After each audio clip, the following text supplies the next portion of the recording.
तो आज हम लोग बेटा सर्कुलर मोशन पढ़ने वाले हैं। सर्कुलर मोशन एकदम सिंपल सा कॉन्सेप्ट है।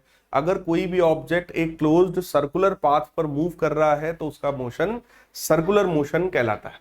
सर्कुलर मोशन डेफिनेशन की अगर बात आए तो आप सिंपली लिख सकते हैं, if any object is moving along a circular path with certain speed, let us suppose इसकी यहां पर स्पीड v के बराबर है, इस पाथ का रेडियस कुछ ना कुछ होगा, let us suppose radius r के बराबर है, तो इसका ये जो मोशन है ये मोशन सर्कुलर मोशन कहलाता है। ठीक, सर्कुलर मोशन दो तरीके का हो सकता है। सबसे पहला यूनिफॉर्म सर्कुलर मोशन और दूसरा हो सकता है नॉन यूनिफॉर्म सर्कुलर मोशन। तो यूनिफॉर्म सर्कुलर मोशन कोई बताएगा what is uniform circular motion? देखो, मोशन दो तरीके के होते हैं, आप सबने पढ़ रखा है। मोशन के दो टाइप्स होते हैं, सबसे पहला यूनिफॉर्म मोशन और दूसरा टाइप होता है नॉन यूनिफॉर्म मोशन।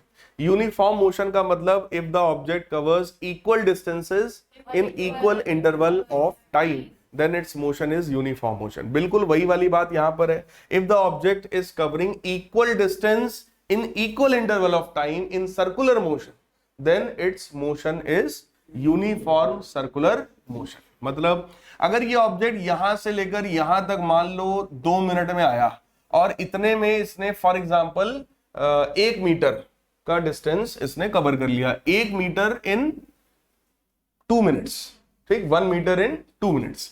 सिमिलरली अगले 2 मिनट के बाद कहां पहुंचेगा? फिर से 1 मीटर आगे। अगले 2 मीटर के बाद, अगले 2 सेकंड के बाद फिर से कहां पहुंचेगा? फिर से 2 मीटर के आगे। कहने का मतलब ये हुआ, अगर इक्वल टाइम इंटरवल में वो इक्वल डिस्टेंस कवर कर रहा है तो उसका मोशन कैसा होता है? Uniform motion. तो यूनिफॉर्म सर्कुलर मोशन का सिंपल सा मतलब ये हो गया, if the speed of the object is constant, if the speed of the object is constant then the circular motion is known as uniform circular motion. लेकिन आप खुद सोचो, स्पीड भले कांस्टेंट हो ऑब्जेक्ट की, बट जब ऑब्जेक्ट इस point पर था यहां पर, तब स्पीड का डायरेक्शन बोलो ये था। यही ऑब्जेक्ट बेटा अगर यहां पर पहुंचेगा तो अब स्पीड का डायरेक्शन चेक करो ये होगा। यही ऑब्जेक्ट यहां पर पहुंचेगा तो अब स्पीड का डायरेक्शन इधर की तरफ होगा। यही ऑब्जेक्ट यहां पर पहुंचेगा तो स्पीड का डायरेक्शन यहां पर होगा। इसका मतलब क्या हुआ कि सर स्पीड भले एक बार कांस्टेंट हो जाए लेकिन direction of the motion will be continuously changing.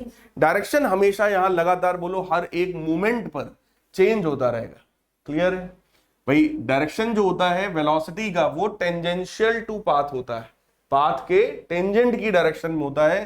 तो यहां पर टेंजेंट ऐसा, यहां पर ऐसा, यहां पर ऐसा, यहां पर ऐसा, यहां पर ऐसा, यहां पहुंचेगा तो ऐसा।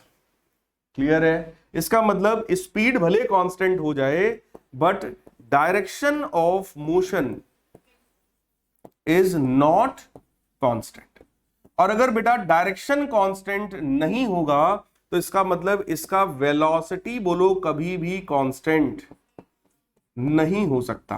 तो अगर कोई ऑब्जेक्ट सर्कुलर मोशन में है तो इसका मतलब स्पीड कांस्टेंट है बट वेलोसिटी कभी कांस्टेंट नहीं हो सकती। जबकि याद करो, जब मैं आपको पढ़ा रहा था मोशन इन स्ट्रेट लाइन, शायद पिछले क्लास में, यानी कि जब वेक्टर मैंने स्टार्ट किया उसके जस्ट पहले, याद करिए, मैंने आप लोगों को मोशन पूरा स्टार्टिंग से एक बार रिवाइज करा दिया था, है ना। मोशन में मैंने आपसे बोला था यूनिफॉर्म नॉन यूनिफॉर्म दो मोशन होते हैं। यूनिफॉर्म मोशन का मतलब मैंने आपको बोला था जब ऑब्जेक्ट की स्पीड कांस्टेंट हो, जब ऑब्जेक्ट की वेलोसिटी भी कांस्टेंट हो, तब उसका मोशन कैसा होता है? यूनिफॉर्म। लेकिन वहां पर ऐसी बात क्यों किया था? क्योंकि वो मोशन इन स्ट्रेट लाइन था। और जब ऑब्जेक्ट स्ट्रेट लाइन पर चलता है तो बोलो डायरेक्शन फिक्स है, डायरेक्शन में कोई चेंज वहां पर नहीं हो रहा है। अगर डायरेक्शन में कोई चेंज नहीं हो रहा है इसका मतलब डायरेक्शन कांस्टेंट। और अगर स्पीड भी कांस्टेंट हो, डायरेक्शन भी कांस्टेंट हो, तो बोलो वेलोसिटी अपने आप कांस्टेंट हो जाएगी। वेलोसिटी में दो चीजें होती हैं, क्या क्या? Speed and direction. भाई वेलोसिटी वेक्टर क्वांटिटी है, उसके पास मैग्नीट्यूड भी होगा और डायरेक्शन भी होगा। तो वेलोसिटी वहां पर कांस्टेंट होती थी, बट सर्कुलर मोशन में वेलोसिटी कैसी होगी? कैसी होगी? Not constant. इसका मतलब ये हुआ कि सर अगर हम लोग यूनिफॉर्म सर्कुलर मोशन की भी बात करें तो वेलोसिटी कांस्टेंट नहीं है, इसका मतलब चेंज इन वेलोसिटी जीरो भी नहीं होगा। और अगर चेंज इन वेलोसिटी जीरो नहीं होगा, इसका मतलब एक्सेलरेशन भी जीरो नहीं होगा। एक्सेलरेशन क्या होता है? What is acceleration? Rate of, तो rate of change of velocity is called acceleration. Acceleration is equal to delta v by delta t. और अगर वेलोसिटी चेंज हो रही है तो बोलो डेल्टा वी का कुछ ना कुछ वैल्यू जरूर आएगा। चेंज इन वेलोसिटी की कुछ ना कुछ वैल्यू जरूर आएगी। तो इसका मतलब बेटा एक्सेलरेशन इस बार जीरो नहीं होगा। लेकिन जब हम मोशन इन स्ट्रेट लाइन पढ़ते हैं तब याद करिए, अगर यूनिफॉर्म मोशन है तो वहां पर एक्सेलरेशन भी कितना था? जीरो। क्या ये बात समझ में आई? यूनिफॉर्म मोशन अगर स्ट्रेट लाइन में है तो speed constant but velocity variable, sorry velocity भी कांस्टेंट और एक्सेलरेशन जीरो। लेकिन अगर हम लोग बात कर रहे हैं यूनिफॉर्म सर्कुलर मोशन की तो स्पीड कैसी है? कांस्टेंट। डायरेक्शन लेकिन कांस्टेंट नहीं है, वेलोसिटी भी कांस्टेंट नहीं है, तो यहां कुछ ना कुछ एक्सेलरेशन इसका होगा। इसका मतलब UCM, uniform circular motion is always an accelerated motion. तो ये एक क्वेश्चन है छोटा सा, आप लोगों से पूछा जाता है कि यूनिफॉर्म सर्कुलर मोशन को हम लोग हमेशा एक्सेलरेटेड मोशन कहते हैं, ऐसा क्यों? तो आप बताएंगे कि सर यूनिफॉर्म सर्कुलर मोशन में हमेशा डायरेक्शन जो है वो चेंज होता रहता है। अब क्योंकि डायरेक्शन चेंज होता रहता है इसलिए हम लोग इसको हमेशा बोलेंगे कि वेलोसिटी चेंज हो रही है, इसलिए मोशन कैसा है? एक्सेलरेटेड मोशन होता है।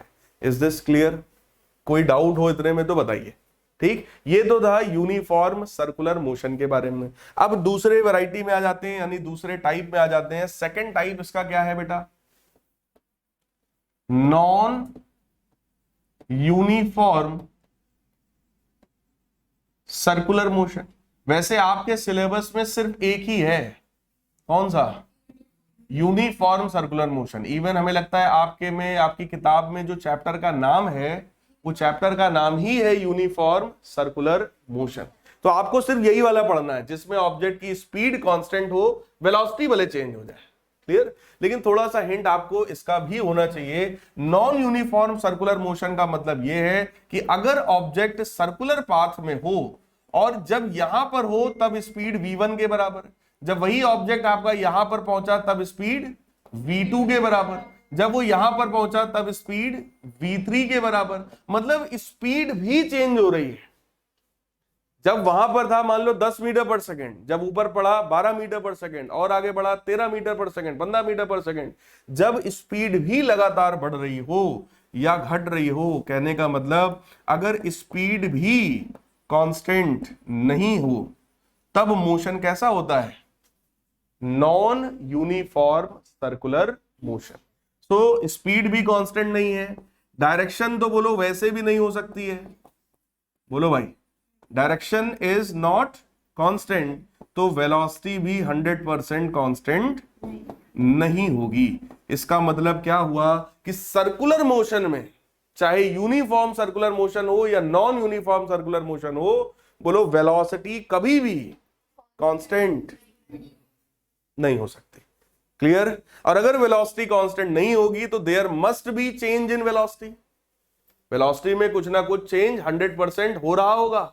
और अगर वेलोसिटी में चेंज हो रहा होगा तो चाहे यूनिफॉर्म सर्कुलर मोशन हो या नॉन यूनिफॉर्म सर्कुलर मोशन हो, दोनों ही कैसे होते हैं?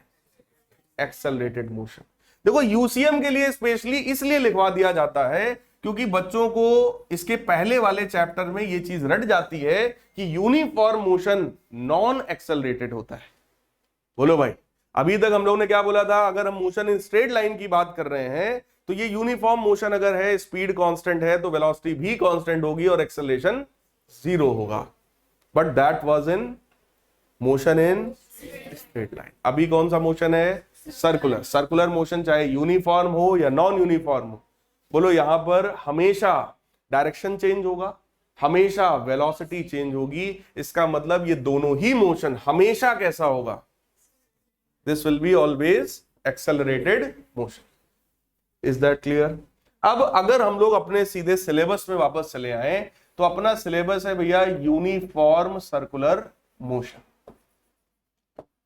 यूनिफॉर्म सर्कुलर मोशन, तो यूनिफॉर्म सर्कुलर मोशन में जो छोटी छोटी डेफिनीशंस हैं, पहले हम लोग उन डेफिनीशंस की बात कर रहे हैं। सबसे पहली डेफिनीशन है बेटा एंगुलर डिस्प्लेसमेंट। सबसे पहला छोटा सा कॉन्सेप्ट है एंगुलर डिस्प्लेसमेंट।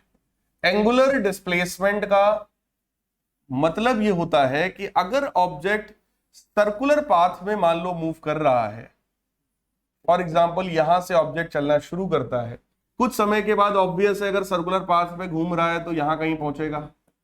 ठीक, पहले जब वो यहां पर था तब रेडियस ऐसा था, जब यहां पर पहुंचा तब रेडियस ऐसा हो गया। ठीक, इसका मतलब ऑब्जेक्ट जब इस तरह के पाथ पर मूव करता है तो ये जो रेडियस वेक्टर है, ये रेडियस वेक्टर भी लगातार बोलो ऐसे ऐसे ऐसे ऐसे घूम रहा है।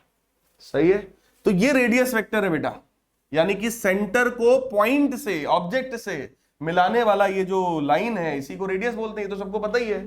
ठीक, रेडियस का ये जो वेक्टर होगा ये वेक्टर भी लगातार घूम रहा है, जस्ट लाइक इन वॉच। घड़ी में जैसे घड़ी की सुई घूमती है, बिल्कुल उसी तरीके से समझ लो ये रेडियस वेक्टर भी घूम रहा है। और घूमते घूमते ये रेडियस वेक्टर जो एंगल कवर करता है, that angle is called angular displacement. So definition हम लोग लिख सकते हैं the angle covered by radius vector, the angle covered by radius vector in circular motion at, ये एंगल कहां पर बनता है? At center of circle is called angular displacement। क्या ये बात समझ में आई आपको? सब लोग भाई बताओ जल्दी से, क्या ये पॉइंट क्लियर है? सर्कुलर मोशन में जब ऑब्जेक्ट घूमता है तो उसका रेडियस वेक्टर लगातार कुछ एंगल कवर करता रहता है, उसी एंगल को हम लोग क्या बोलते हैं? Angular displacement. और एंगुलर डिस्प्लेसमेंट का अगर मैं आपसे फॉर्मूला पूछूं कि बेटा ये थीटा का फॉर्मूला क्या होगा, तो जरा बताइए थीटा का फॉर्मूला क्या होगा भाई? थीटा का एक फॉर्मूला आप लोग पहले भी पढ़ चुके हो, theta is equal to plane angle का फॉर्मूला बताओ भाई, theta is equal to arc upon radius. ये आप लोग पढ़ चुके हैं पहले ही, clear? So that plane angle, जो प्लेन एंगल यहां पर फॉर्म हो रहा है, that plane angle theta is equal to arc upon radius. Clear है? कोई डाउट हो इसमें तो बताइए। Theta is equal to arc upon radius. Arc का ये जो लेंथ है बोलो वो ए बी का लेंथ है, और इसको अगर मैं डेल्टा एस मान लूं तो जरा चेक करिए, थीटा को हम लोग बेटा लिख सकते हैं according to diagram delta s divided by r. Is this clear? तो ये अपने पास एक सिंपल सा आप समझ लो फॉर्मूला आ गया इस प्लेन एंगल का या एंगुलर डिस्प्लेसमेंट का। अगर मैं आपसे कहूं इसका यूनिट बताइए तो इसका यूनिट क्या होगा बेटा? प्लेन एंगल का यूनिट क्या होता है? रेडियन। तो इस एंगुलर डिस्प्लेसमेंट का यूनिट भी क्या होगा? Radian. Is this clear? So the angle covered by radius vector whenever any object is moving in circular path at the center of the circle is called angular displacement, denoted by angle yani theta. Theta is equal to arc upon radius and it has a simple unit radian. आप सब लोग पढ़ चुके हैं, ये supplementary quantity होती है, याद करिए। सप्लीमेंट्री फंडामेंटल क्वांटिटी थी तो वहां पर आपको ये चीज पढ़ाई गई थी, that was angular displacement. Is this clear? आगे बढ़ा जाए। अब छोटा सा अगला एक डेफिनेशन और है, बिल्कुल इसी की तरह का है, और उसका नाम है angular velocity. Next concept here is angular velocity. तो एंगुलर वेलोसिटी का मतलब जरा समझिएगा, अगर कोई ऑब्जेक्ट सर्कुलर पाथ में मूव कर रहा है, जब ऑब्जेक्ट यहां पर था ए पॉइंट पर, कुछ समय के बाद यही ऑब्जेक्ट आपका बी पॉइंट पर पहुंचेगा। यहां पर रेडियस आर था, यहां पर भी रेडियस आर है, और इसने कुछ एंगल कवर किया और ये डिस्टेंस हो गया डेल्टा एस। बोलो इतनी बात अपने को पता है, ये सब हम लोग जानते हैं, ये सब हम लोग पढ़ चुके हैं। ठीक, तो एंगुलर वेलोसिटी का सिंपल सा मतलब होता है rate of change of angular displacement. जैसे नॉर्मली अगर मैं आपसे कहूं बेटा वेलोसिटी क्या होता है तो क्या बताओगे? Displacement upon time. That means sir rate of change of displacement is called velocity, है ना। तो एंगुलर वेलोसिटी क्या हुई? Yes, rate of change of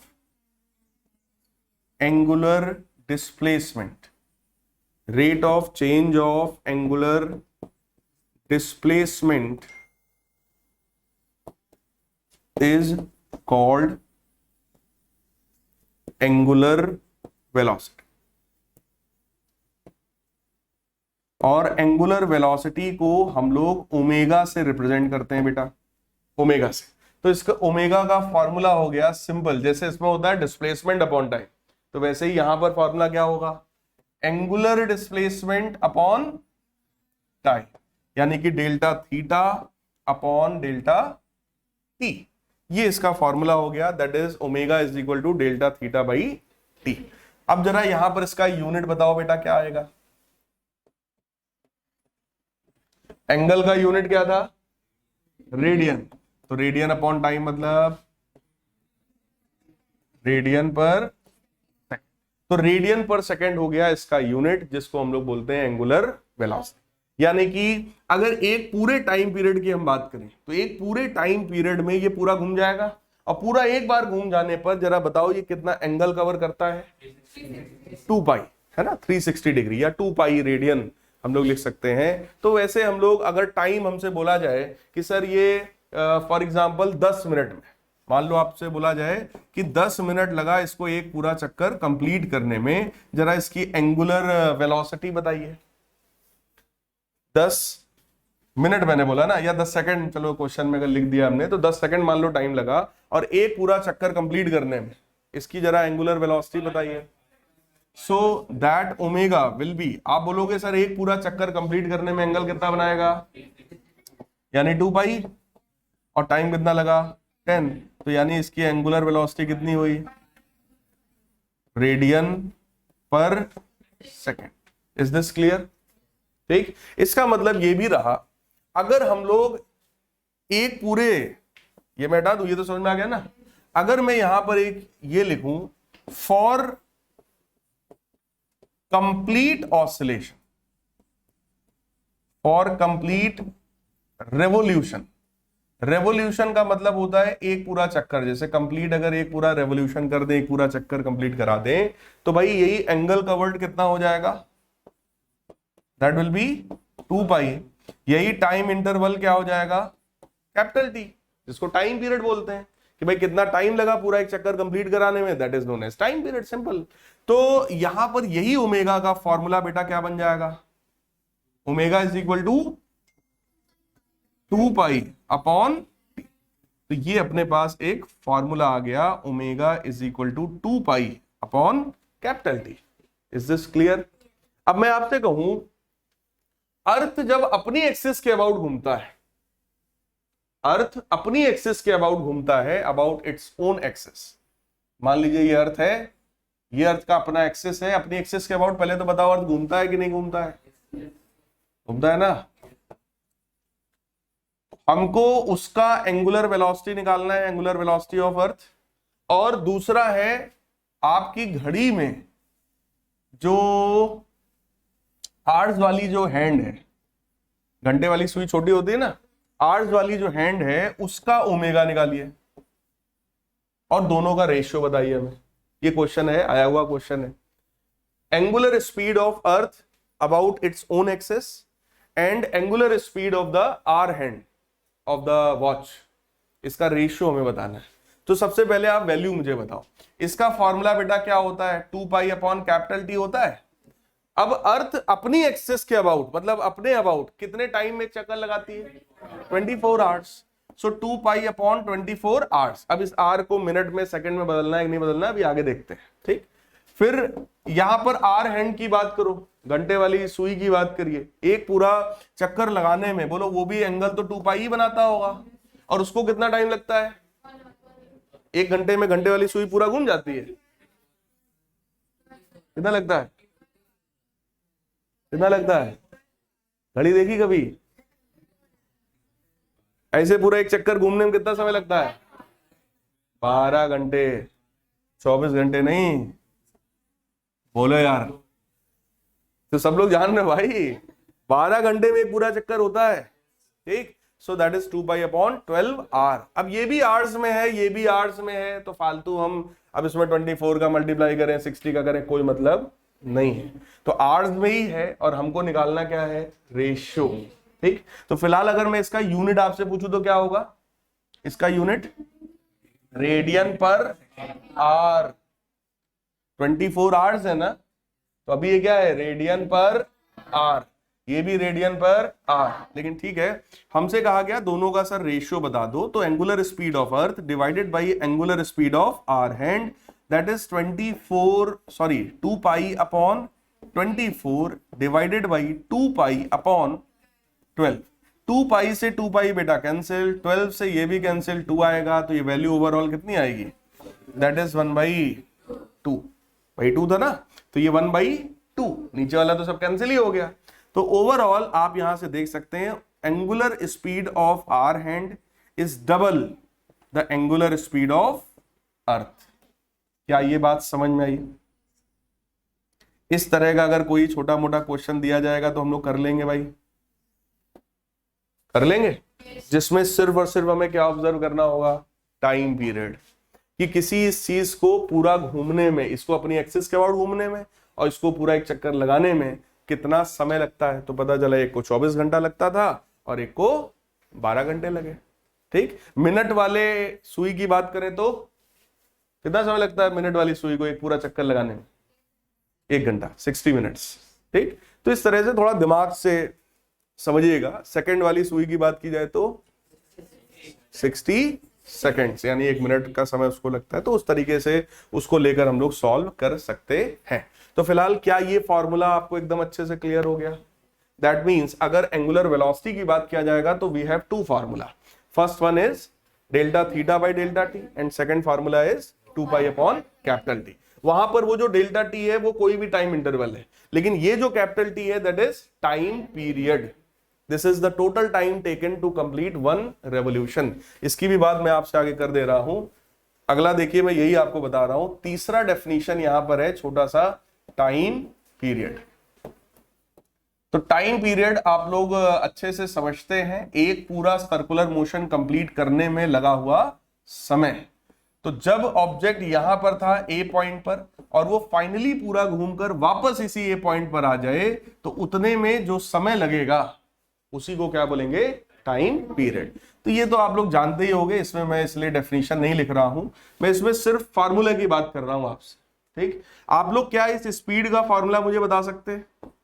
speed बराबर क्या डिस्टेंस अपॉन टाइम होता है। एक पूरे टाइम पीरियड में कितना डिस्टेंस ये कवर करेगा बेटा? 2π, कितना डिस्टेंस कवर करेगा? 2πr। और एक पूरे रेवोल्यूशन में जो टाइम पीरियड होगा उसी को तो टी बोलते हैं, कैपिटल टी। सो स्पीड का फॉर्मूला हुआ 2πr/T। तो बेटा टाइम पीरियड का फॉर्मूला क्या हुआ? 2πr/स्पीड। तो जब जरूरत होगी तब हम लोग इस तरह का फॉर्मूला लेकर यूज कर सकते हैं। कोई डाउट हो भाई तो बताइए। क्लियर है? सिंपल सा एकदम जरा सा फॉर्मूला है। इसी में एक छोटी सी चीज और है जिसको हम लोग बोलते हैं फ्रीक्वेंसी। फ्रीक्वेंसी का मतलब क्या होता है बेटा? This is simple frequency. Frequency का मतलब होता है number of revolutions. Oscillation word यहां मत यूज करना बेटा, मेरे मुंह से निकल गया एक आध बार, लेकिन वो यहां बहुत अच्छा वर्ड नहीं है।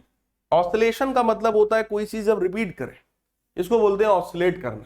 ठीक, ये रेवोल्यूशन है, एक पूरा चक्कर है ना, तो that means number of revolutions या साइकिल्स आप कह सकते हो। Number of revolutions in 1 second is called frequency. Number of revolutions in 1 second is called frequency. तो फ्रीक्वेंसी का अगर मैं फॉर्मूला आपसे पूछूं, शायद आप लोगों ने बचपन में पढ़ा भी होगा, frequency is equal to 1 upon time period. क्या ये फॉर्मूला जानते हैं आप लोग?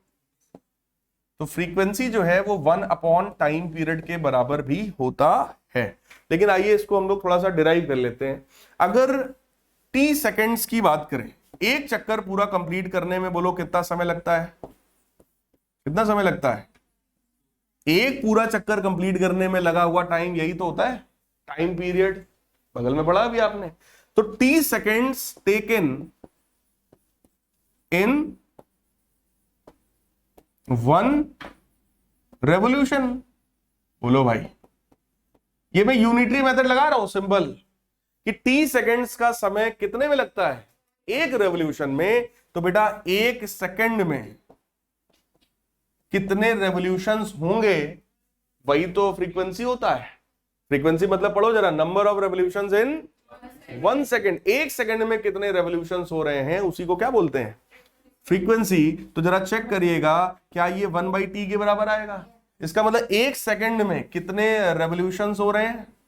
1/t seconds. तो इसका मतलब फ्रीक्वेंसी की वैल्यू कितनी आ गई? 1/t। तो भाई एक सेकंड में होने वाले रेवोल्यूशंस कितने थे? 1/t के बराबर। तो फ्रीक्वेंसी भी कितनी हो गई? 1/t के बराबर। इसका मतलब अगर टाइम पीरियड कैपिटल टी है तो frequency will be reciprocal of the time period. तो एक डेफिनेशन हम ये भी लिख सकते हैं कि it is defined as reciprocal of time period. So 1 upon time period is frequency. और फ्रीक्वेंसी का यूनिट क्या होता है? यूनिट ऑफ फ्रीक्वेंसी क्या है बेटा? बताओ भाई।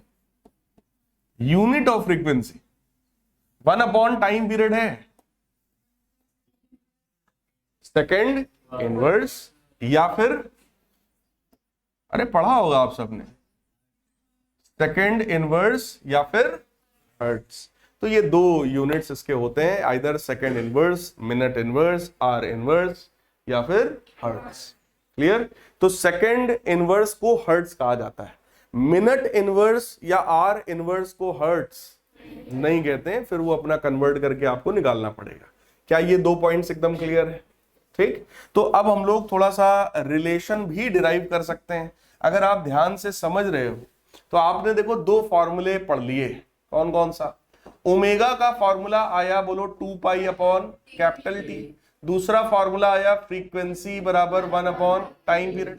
अगर इन दोनों फॉर्मूले को हम यूटिलाइज कर लें या यूज कर लें तो ओमेगा बराबर 2 पाई एफ। सोचो भाई, 2 पाई अपॉन टी और 1/t क्या होता है? F. So using equation 1 and 2, using equation 1 and 2, omega is equal to 2 pi F. तो ये भी अपने पास एक फॉर्मूला आ गया। ओमेगा की वैल्यू कितनी होती है? 2 पाई एफ के बराबर, या यही ओमेगा 2 पाई/t के बराबर। ये तो आप लोग जानते ही हो। क्लियर है? ठीक। तो यहां से भी आप निकाल सकते हैं, और टाइम पीरियड का एक फॉर्मूला आप यहां से भी घुमा के निकाल सकते हैं कि टाइम पीरियड जो है वो 2 पाई/ओमेगा के बराबर होगा। तो आपको किसी भी क्वेश्चन में अगर दिया जाए फ्रीक्वेंसी, जैसे आपसे बोले कि ये एक फैन है जिसका आरपीएम, सोचो आरपीएम लिखा होता है फैन पे कि 1200 आरपीएम का भैया पंखा है, तो 1200 आरपीएम क्या चीज है बताइए? इट इज रोटेशंस पर मिनट। आरपीएम रोटेशन पर मिनट, मतलब एक मिनट में इतने चक्कर ये लगाता है। तो 1200 आरपीएम होने का मतलब अगर इस 1200 को 60 से मैं डिवाइड करूंगा तो क्या ये आरपीएस हो जाएगा? इतने रोटेशंस पर सेकंड। और रोटेशंस पर सेकंड यानी नंबर ऑफ साइकिल्स पर सेकंड, तो क्या यही फ्रीक्वेंसी है? यही हर्ट्ज है? बोलो यार। तो अगर आरपीएम आपको गिवन है तो आपको क्या पता है? फ्रीक्वेंसी। तो बेटा फ्रीक्वेंसी की वैल्यू यहां पर कितनी हुई? 20 हर्ट्ज या रोटेशंस पर सेकंड। अब अगर आपको फ्रीक्वेंसी पता है तो बोलो आपको ओमेगा पता है। Omega is equal to 2 pi F. तो इसका मतलब it is 2 pi into 20 into 2 करेंगे तो 40 पाई। यूनिट बोलो इसका रेडियन पर सेकंड। तो अपने को ओमेगा भी यहां से पता है। बाकी अगर फ्रीक्वेंसी हमें पता थी तो बोलो इसका यूज करके हम टाइम पीरियड तो सीधे सीधे निकाल सकते थे। बोलो भाई, इसका यूज करके टाइम पीरियड तो हम सीधे ही सीधे निकाल सकते थे। That was 1/20। Is this clear? ठीक।